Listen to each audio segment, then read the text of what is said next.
China's expansionist ambitions in the Indo-Pacific region are bound to die an excruciating death if Indonesia can succeed in its fresh maritime claims.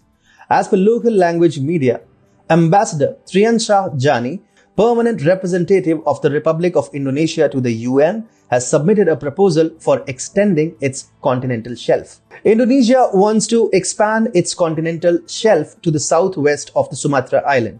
Its submission before the UN covers an area of 211,397.7 square kilometers. This is a crucial development as it can choke Chinese trade with Europe and also block hydrocarbon supply to the communist nation from the energy-rich Middle East. Also, Sumatra's southwestern coastline is the entry point into the Indian Ocean region.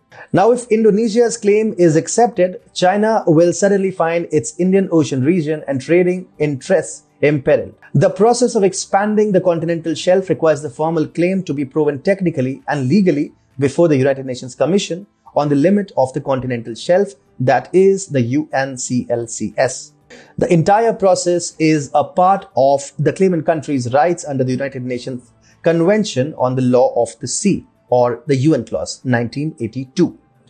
As a general rule, a country's exclusive economic zone, that is the EEZ or continental shelf, is spread over a distance of 200 nautical miles from the coastal nation's baseline. But it can be further extended up to a distance of 350 nautical miles if the claimant can prove that the area being claimed is a natural extension of its mainland. From a strategic perspective, China would be hoping that Indonesia fails in proving its fresh claim.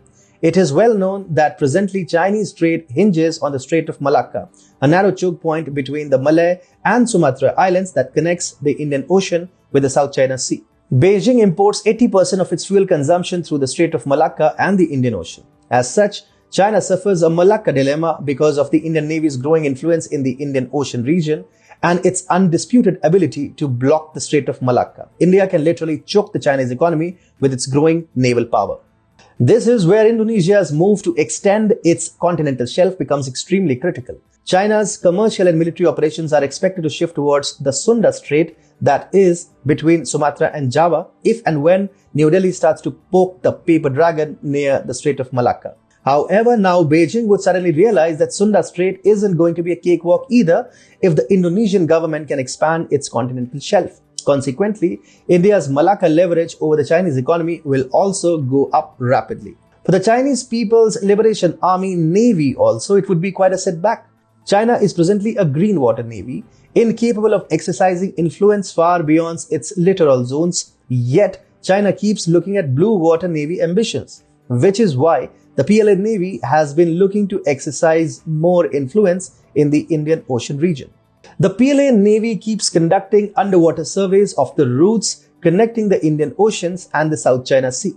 Beijing wants to use this information for the PLA Navy submarines transiting through this area. In the past 2 years, at least 3 ocean glider-type unmanned undersea vehicles have been found in Indonesian waters. Now, if Indonesia can assert greater control over the entry point of the Indian Ocean and the Sunda Strait, the PLA Navy would find it difficult to assess the routes connecting the Indian Ocean and the South China Sea. On a whole, Chinese influence in the Indian Ocean region would go down. Indonesia's latest claim to expand its continental shelf could thus prove to be a huge strategic shock for China, further aggravating Beijing's Malacca dilemma.